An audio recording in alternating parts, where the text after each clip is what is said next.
કિલોમીટરનો પરિચય ભાગ 3।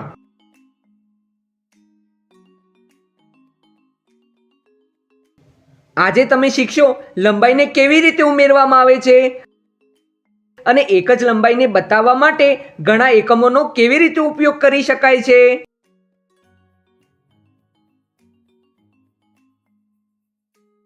શું કરી રહ્યા છો પપ્પા?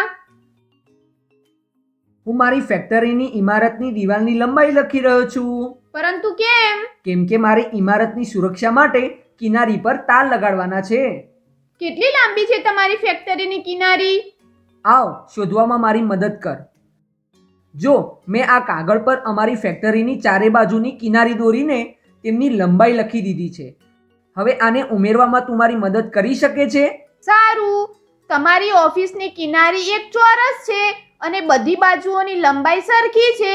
તે 352 મીટર 63 સેન્ટીમીટર છે। તો ચારેય બાજુની કિનારીને શોધવા માટે તેનો 4 થી ગુણાકાર કરીશું। ખૂબ સરસ। જો ગુણાકાર કરવાથી શું આવે છે?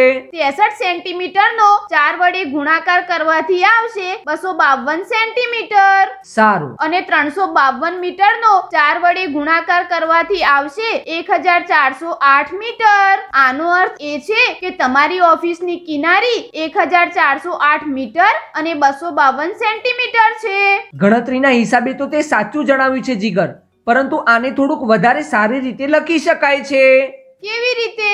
જેમ કે મીટરના મૂલ્યને જો, તે લખ્યું છે કે 1408 મીટર, પરંતુ આ 1000 મીટરથી વધારે છે, એટલે તેને કિલોમીટરમાં પણ લખી શકાય છે। અરે હા, એ તો મેં વિચાર્યું જ નથી। હમણાં જ કરી લઉં છું। 1408 મીટરને કિલોમીટરમાં ફેરવવા માટે તેનો 1000 વડે ભાગાકાર કરી લઈશું। હા, તો જવાબ શું મળ્યો? જવાબ આવ્યો 1 કિલોમીટર 408 મીટર। પરંતુ જીગર, સેન્ટીમીટરનું મૂલ્ય પણ 100 થી વધારે છે। તને નથી લાગતું કે આને આપણે મીટરમાં લખી શકાય છે? અરે હા, લખી શકાય છે।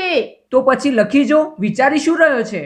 સેન્ટીમીટરના મૂલ્યને મીટરમાં ફેરવવા માટે તેનો 100 થી ભાગાકાર કરવો પડશે અને 252 નો 100 વડે ભાગાકાર કરવાથી મળશે 2 મીટર 52 સેન્ટીમીટર। એકદમ સાચું। હવે એ જણાવ કે કુલ લંબાઈ કેટલી થઈ? કુલ લંબાઈ થઈ 1 કિલોમીટર 408 મીટર અને 2 મીટર 52 સેન્ટીમીટર। પરંતુ આમાં તો 2 મૂલ્ય મીટર જ છે, તો તેનો સરવાળો કરી શકાય છે। હા, તો વધારે સારું રહેશે। આનો અર્થ કે તમારી ફેક્ટરીની કિનારીની કુલ લંબાઈ થઈ 1 કિલોમીટર 410 મીટર અને 52 સેન્ટીમીટર। હા જીગર, હવે પૂરી રીતે સાચું છે, બસ એક જ નાની એવી ભૂલ છે। આમાં તે અને કેમ લખ્યું છે?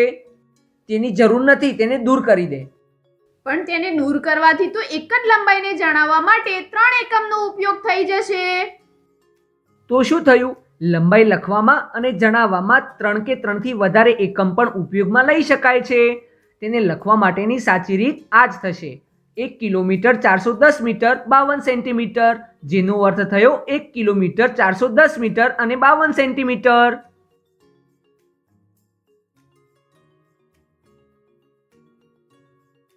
હવે મને બરાબર સમજાઈ ગયું।